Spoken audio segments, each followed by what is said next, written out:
beings bright and beautiful, all creatures great and small.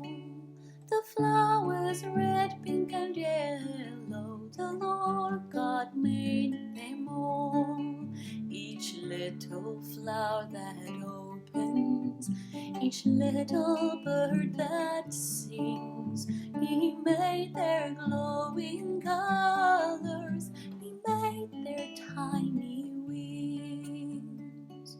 The lion that roars and the mouse that squeaks, the cow that moves in the field, the bunny hops and the dog says quack, the Lord God made them all.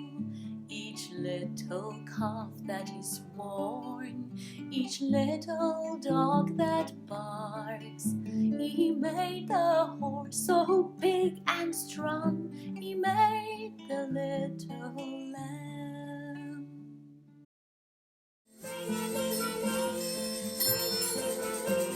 Story time with Nan.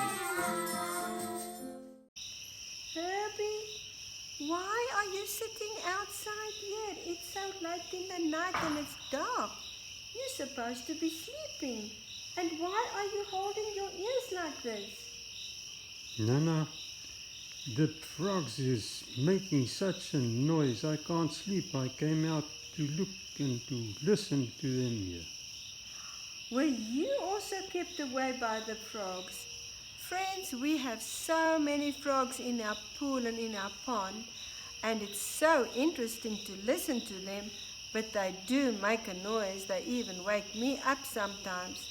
Well, Herbie, if you want to, we can go inside, and since you can't sleep, I will tell you about the frogs and their eggs and the tadpoles and why frogs are good for us to have. That will be interesting, thank you.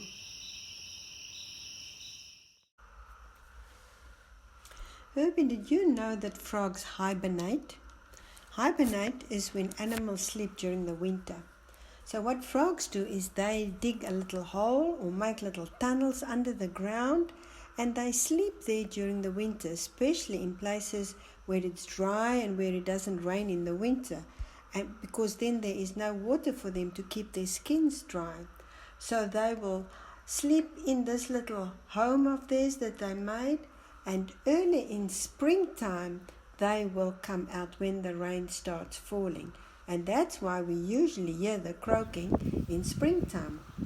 Now here by us we have two kinds of frogs.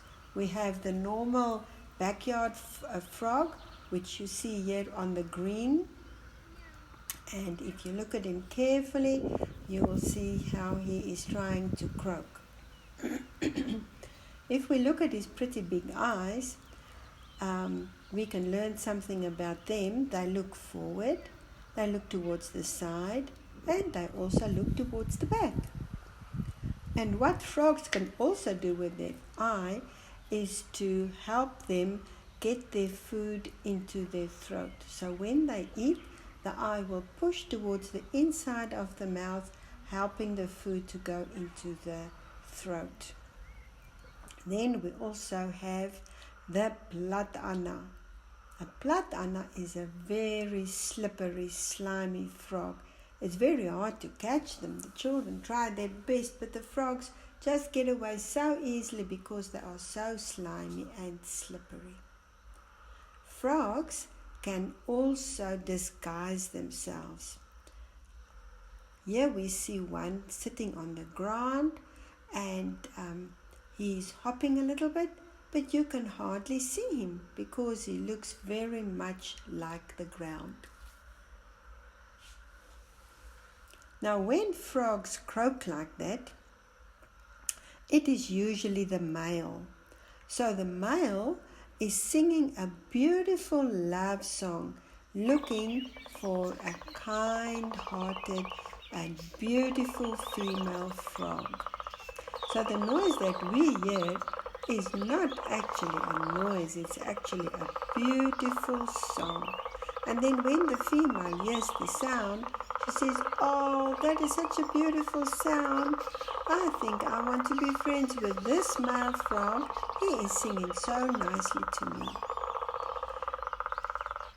Little Gabriel caught a frog the other day, and while he was holding it, we could actually see how he was croaking. They keep their mouths shut when they croak. They don't open them so that the air can go into the skin area beneath the throat, and that is where he makes the balloon. Now then, the lady frog will go into the water and she will start laying her eggs in long strings of jelly. If you look carefully here where Eli is harvesting the eggs, you will see that in the water, just under the water, there are such brown stripes, and those are the eggs laid in the strings of jelly. We take them with our hands, and then we can see nicely how the little eggs are situated one after the other in the jelly.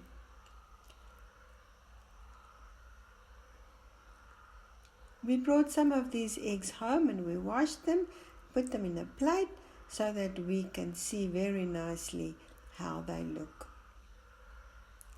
And then we caught some tadpoles. It takes about a week for the eggs to hatch, and then the little tadpoles come out. Just look how happy they are. They're swimming around almost like you kids when you play with each other. Just look how they wag their little tails. Now after a while the little tail gets shorter and the little frog gets hind legs.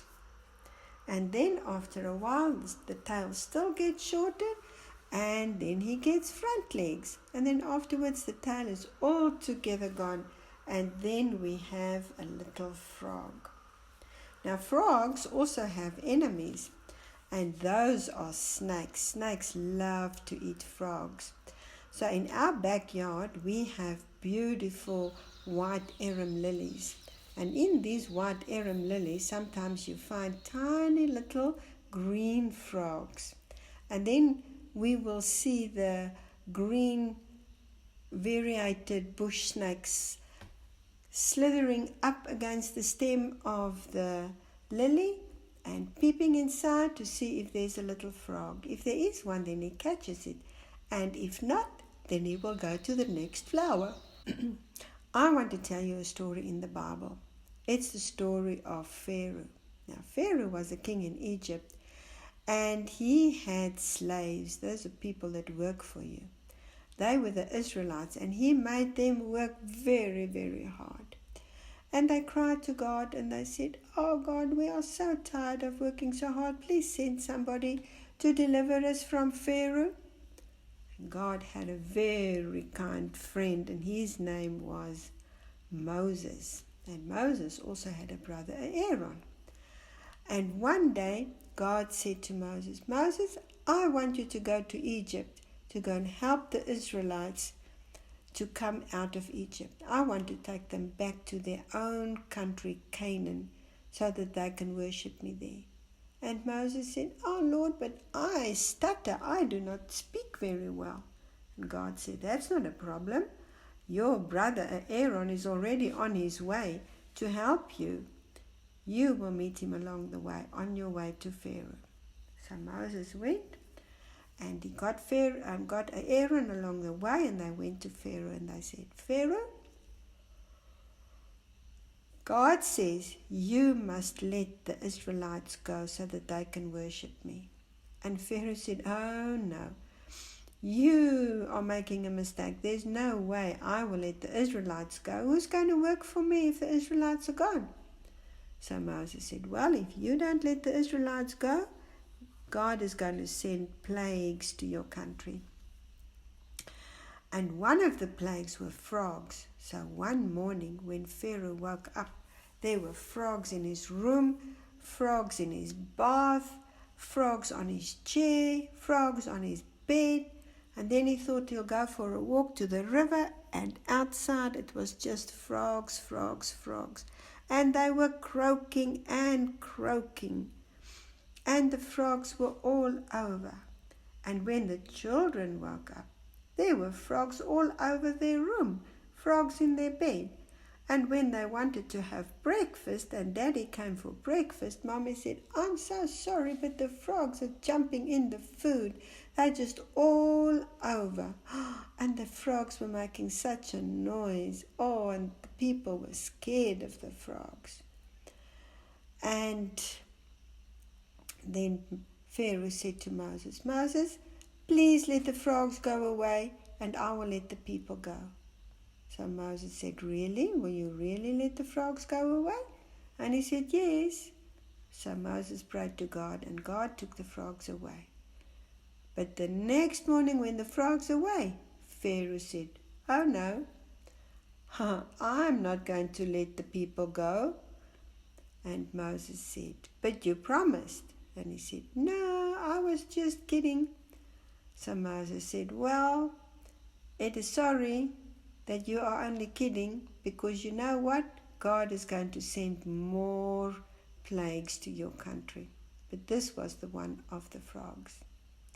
Now sometimes frogs can carry diseases, so when we play with frogs or if we catch frogs, we must wash our hands and be very, very careful so that our hands are nice and clean and that we don't carry diseases from the frogs. Nana, that was now very interesting. I did not know all these things about froggies. I will have to listen in a different light next time I hear them. Well, I hope you enjoyed it. So next time when you go down to the dam, you must croak with the froggies, will you? I'll try. But isn't there a song that goes, froggy song? I wondered if you're thinking about the song that says, "Every little froggy croaks, froggy croaks, froggy croaks. Every little froggy croaks, there by the dam." So next time you go down to the dam, you must croak with the froggies. Bye-bye, everybody. Hope you enjoyed our froggy story. See you next time. Bye, Nana. Bye, friends. Bye, See you. Francie. Bye, Herbie. All things bright and beautiful, all creatures great and small. The flowers red, pink and yellow, the Lord God made them all. Each little flower that opens, each little bird that sings, He made their glowing colors, He made their tiny wings. The lion that roars and the mouse that squeaks, the cow that moves in the field, the bunny hops and the dog says quack, the Lord God made them all. Each little calf that is born, each little dog that barks, He made the horse so big and strong, He made the little